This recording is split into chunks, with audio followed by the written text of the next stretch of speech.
Tungkol naman po doon sa mga sikanhan po na pagkabili ng kanilang mga motor, ay kailangan nyo lang pong magdala ng deed of sale.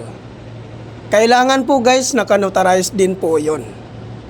So yan po guys, no? Yan po lahat ang mga requirements po na kailangan po nating i-prepare before po tayo pumunta sa Fiesta Carnival, Cubao, Quezon City. Take note din po guys, ng office po sa Fiesta Carnival, Cubao, Quezon City po, open lang po ito Monday to Friday. Pag Saturday po, proceed na lang po kayo doon sa Move It Training Facility po sa Marikina City. So ayan po guys, no? Pag once ikaw po ay gusto mag-apply po, pumunta lang po kayo sa Fiesta Carnival, Cubao, Quezon City po. So doon po matatagpuan ang Move It Training Facility. At ang kagandahan po dito guys, no, pag once ma-activate po kayo dito po sa Move It po, no, ay ma-avail nyo po ang zero commission po ni Move It.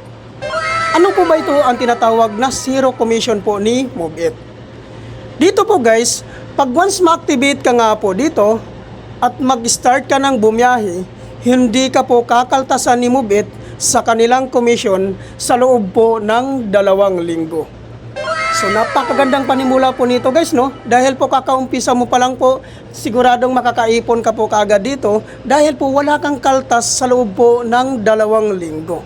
So ayan po guys, no?